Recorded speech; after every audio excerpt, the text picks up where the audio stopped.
And we're live. Okay, it is the biggest clash of this World Cup. And I know people are going to question us when I say that because they'll be like, hello, in a tournament which has India, Pakistan, how can any other clash be bigger than that? But truth be told, India, Pakistan is only big because of, just traditional rivalry, arch rival, so on and so forth. But if you look at the contest, and this is the contest that we've all been waiting for, India versus New Zealand, this will actually decide that which team remains on top. Right now, New Zealand are there just slightly ahead on the net run rate. But after tomorrow, there will only be one team that will be undefeated in this tournament. Only one team. And whether it's going to be India or New Zealand, that's what we're going to discuss in the next few minutes. And, we'll try and take some of your comments as well. Won't keep it very long. Just get down to the business. I, asked this question to Mr. Gavaskar, and that's a good way to start. I asked this question to Mr. Gavaskar whether tomorrow, whoever wins, will they be the clear favorites for the title? And he was of the opinion, no. He actually said that, you know what, when it comes to a scenario like, league game, the pressure is very different. So assuming, let's say if India were to win, New Zealand were to win, that would be with less of pressure. The real judge of a team's character comes in a knockout stage when the pressure is very high. So let's say if New Zealand were to win, that doesn't necessarily make them the favorite. If India were to win, doesn't necessarily make them the favorite. When they come in a knockout stage, when it will really decide. But I think it will give us an idea as to which is the best team in this tournament so far. I don't know. What do you guys think? No, I do think, yeah, whoever comes out on top here would be favorites. I don't think the favorites to get the title, but definitely the clear-cut favorite to be finishing on top.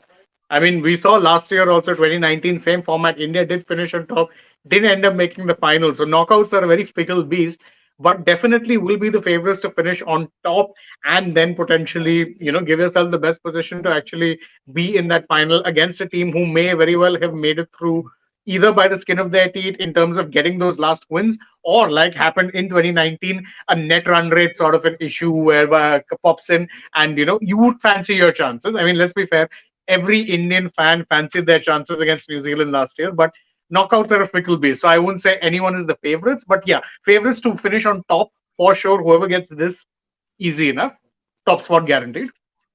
What's happening, Harshit, tomorrow?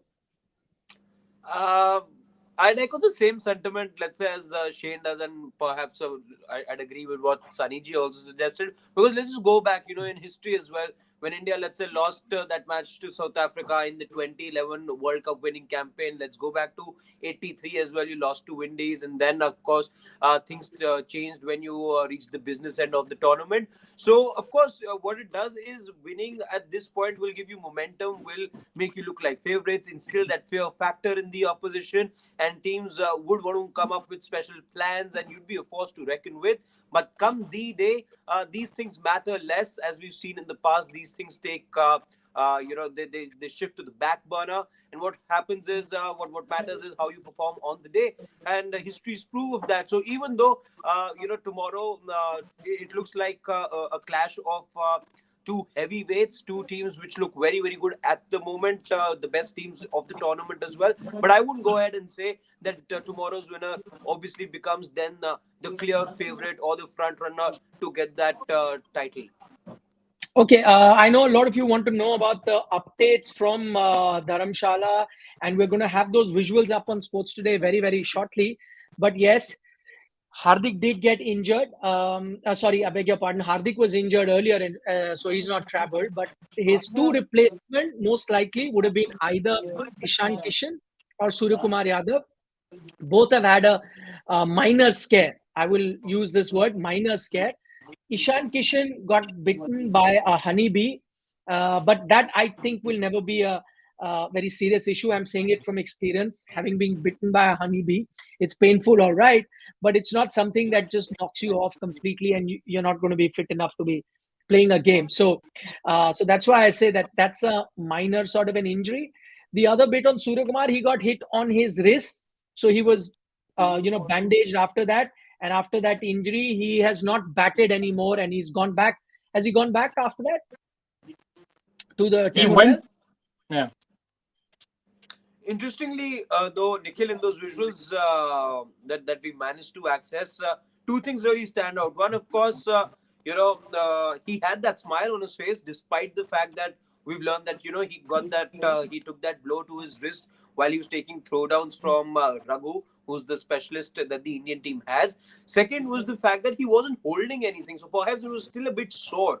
You saw a bit of strapping right around the wrist. That does suggest that perhaps it was very fresh, and you wanted to protect that area, perhaps a bit of a spray or a balm, whatever it may be, a magic spray, whatever they say. But he wasn't holding anything, and like you see with most instances, the area which is affected, you don't want to be taking any weight over there or causing any sort of an exertion to that area. So he wasn't even holding his gloves, by the way, in that right hand. His right hand was completely, he was free. He was holding nothing. So perhaps it's still a bit sore, is what I make of those visuals that we managed to access.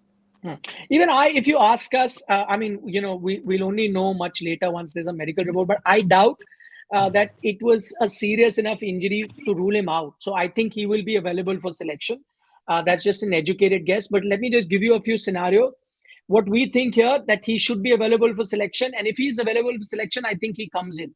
In the scenario that he's not available for a selection, and I think they will go with an Ishan Kishan, it's quite simple. So Ishan Kishan then comes in instead of a Hardik Pandya. That is what they can do. That's the backup option.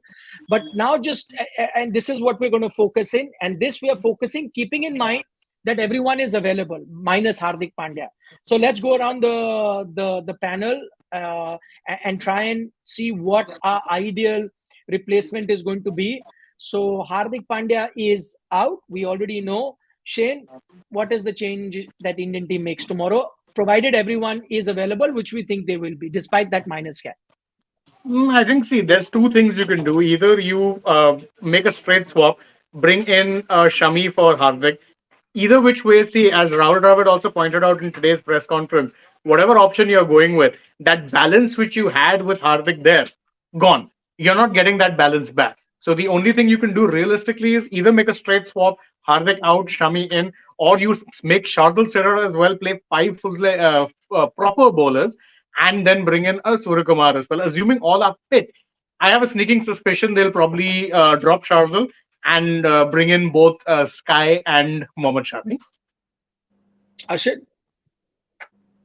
I'd in fact say that who knows if they were to make two changes. One, of course, like the one that you said, bring in Sky. I have a strong feeling Sky will feature, because the idea of this team has been to have, extra cushion, extra batting. You take him out and you bring in a bowler, let's say, to replace Hardik Pandya. It doesn't sort of fall in sync or fall in line with the philosophy that this team has, which is to bat till number 8. So if you bring in somebody like a Shami for Hardik, that goes off, because then you're only batting till number 7, and that number 7 for you will then be Shardul Thakur. However, given the fact that Shardul has taken a beating, I'm just thinking now if you can make two changes, perhaps sit out Shardul as well, maybe bring in Ravichandran, Ashwin, because what happens is, are you confident enough in terms of trusting Shardul Thakur to bowl all those 10 overs? Whatever we've seen in these 4 matches, I'm not too sure right now. So maybe bring in Ashwin perhaps. I know it doesn't really help your cause much, but if you're looking at somebody who can bat plus bowl as well, then Ashwin can do that for you, and you can bank on Ashwin for 10 overs. That's what I'm thinking right now. I think the option that Harshit is given, I think, is the best option in terms of getting the balance. So, what Hardik gave you, batting and bowling, that balance you got was perfect. Now, to get that exact balance, if you make those two changes, your batting is covered from, let's say, a Sky or Ishan. Okay, so that's done. Your bowling is an issue, because Shardul then bowling full 10 overs can be expensive. I know he picks up wickets, but can be expensive. Earlier, Hardik provided that cushion. So if you're giving 5 to Shardul or 4 to Shardul, 6 to Hardik, so you will. So I agree that if you bring in an Ashwin alongside, then both issues are sorted, which is you'll have batting till 8 that you're looking at. Plus, you will have 5 proper bowlers who can bowl full quota of 10 overs. That will be done. The only issue with that is Dharamshala is the only place where it helps fast bowling. So if that is the case, then you may not want to play Ashwin. Then going with three spinners and two fast bowlers may not be the right option, because no Shardul and no Hardik either. Hardik used to be the third option, which is why I think that is going to be an unlikely scenario to bring in an Ashwin. In Dharamshala, had it been Chennai, Lucknow, maybe this was the option that you did. In Dharamshala, that may be an issue. So I think what the Indian team does is why Ishan and Sky both are options. The only reason I think Sky is a better option, because you need a batter at 6. One way you can do it is bring the left-hander, that is Ishan, but bat him a bit higher. That means push a KL Rahul to 6. That's not a bad option. He's batted at 5, can bat at 6 as well. So that is something you can do. And also Ishan has got a few games, so you want to continue. Maybe that's an option, and a left-hander, you can look at it. But I have a feeling that they go with Sky and not fidget with KL Rahul's batting position at 5, not even Shreyas Iyyar's at 4. So you don't want to upset the apple cart. You want to keep it the way it is. Why fix something that's not broken? So keep it like that. And so, because of the batting position being 6, you bring in Surya Kumar Yadav. So Ishan then sits out, provided Sky is available. If he's not, then of course Ishan comes in, and then somebody will have to bat at 6. And that could very well then be Ishan as well. You know, we've heard it in the past where they've said, listen, he'll have to bat at any position. Ishan himself has said that I'll bat at any position, the way you have. So you can even do that. Then Ishan bats at 6. The bowling then will be an issue. I know that the Indian team is backing Shardul, but do you trust him with a full quota of 10 overs? Maybe not. So you bring in a Mohammad Shami. If it's a fast bowling pitch instead of an Ashwin, Ashwin would be ideal because everything is covered, as Arshad points out. But if it's a fast bowling pitch, how do you just play 2 fast bowlers? So bring in a Shami, you get 10 overs from Shami, but there's a problem. Your batting again finishes at 7, which is something that the Indian team did not want. So I would not be surprised that if you are going to go with a Shardul Thakur, you take that risk. You need batting at 8, you take that risk, you go with him. He gets you a few wickets. He could get tonked as well, but then you're like, okay, let him bowl 10 overs. So if I was selecting, I would go with Shami, have full proper 5 bowlers, and it's okay if my batting finishes at 7. I go with that. But I have a feeling that the Indian team might want that cushion in batting, in which case you go in with a Shardul. So you have 3 fast bowlers, 2 spinners, they go in with Shardul. That is what the Indian team might be doing. So that's what I see in terms of team combination. Because we didn't want to make it a too long a preview, we've all come up with a team combination. Now to the predictions. So let's go across the room and let's see, who are you picking and why? Harshit, you could start this time.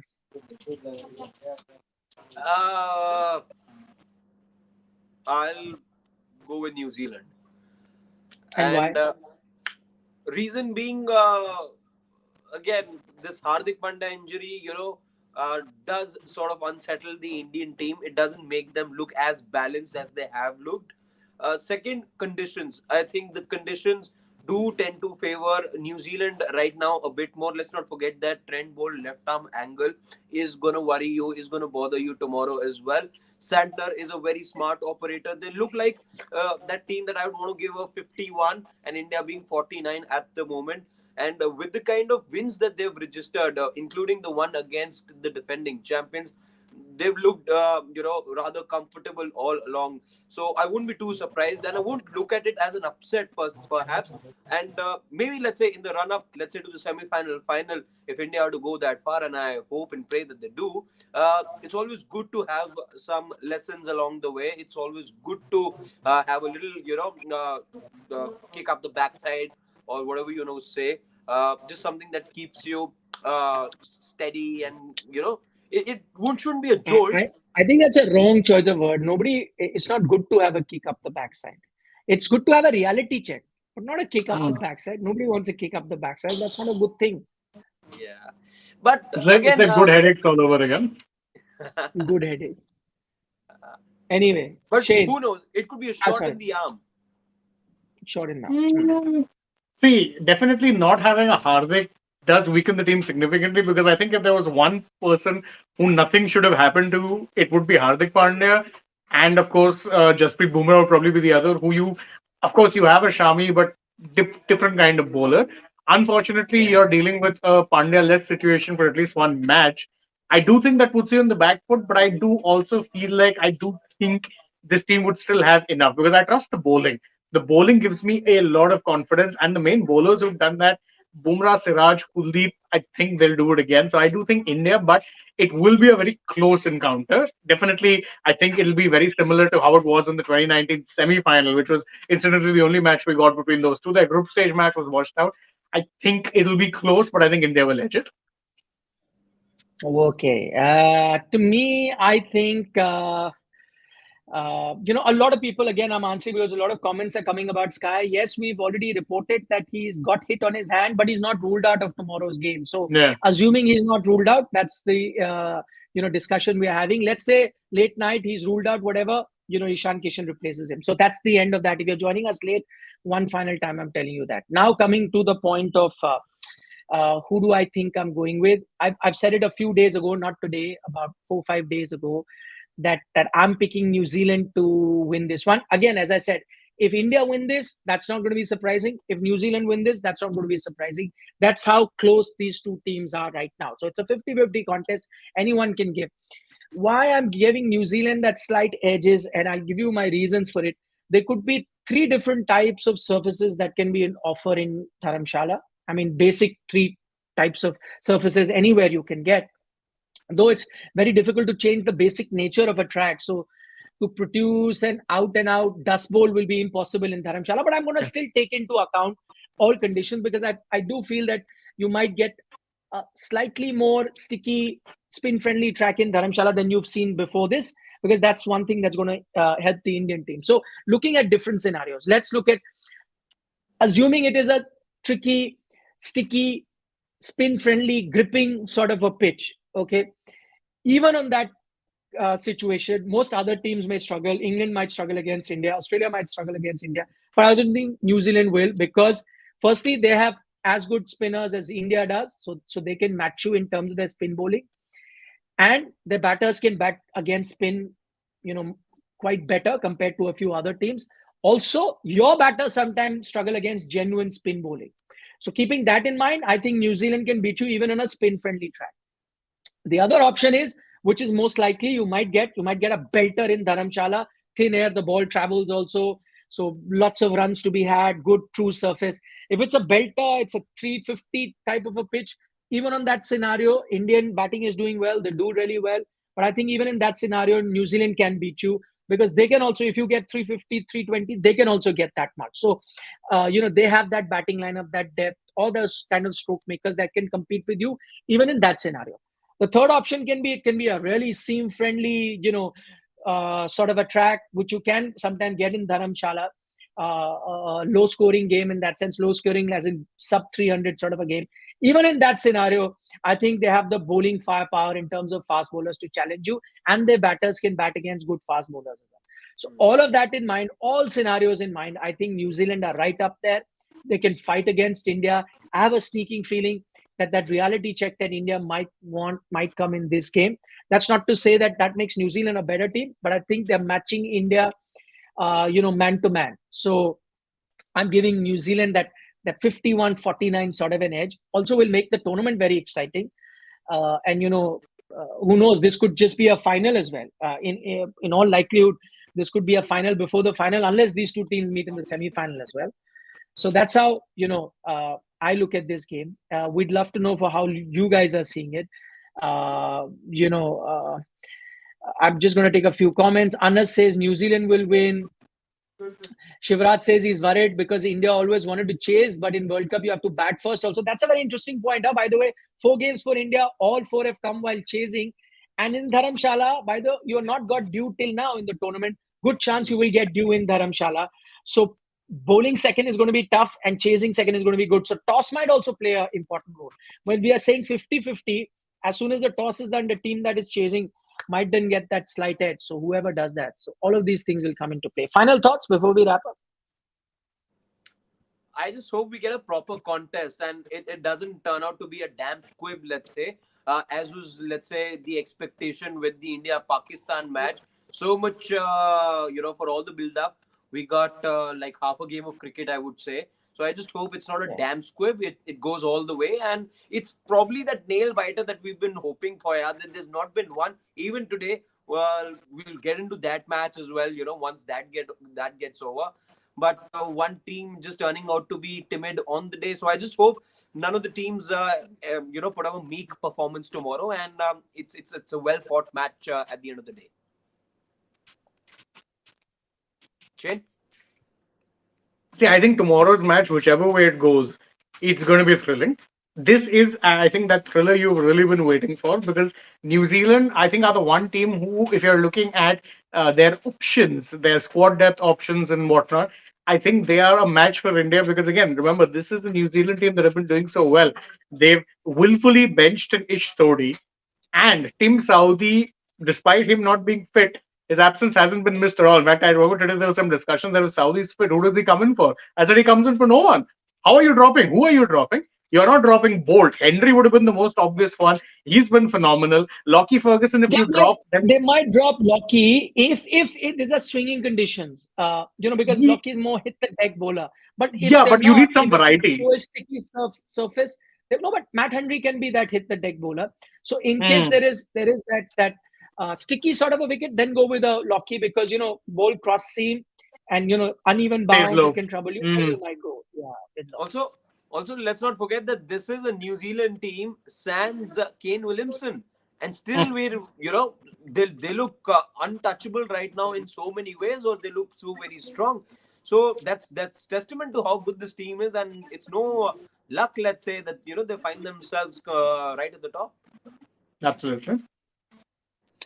So that's that. Enjoy the contest. What I must say that this is one contest that Indian fans are going to enjoy, not because it's the top of the table clash, because for a lot of us, New Zealand is our second favorite team as well. So you really, you like New Zealand to do well, not against India, but they are your second favorite team. By the way, can I tell you, the buzz on social media is, and I'm getting those reels, let's say, from my friends, and it's on my feed as well. Many are looking at this as a revenge match as well, as a grudge match as well.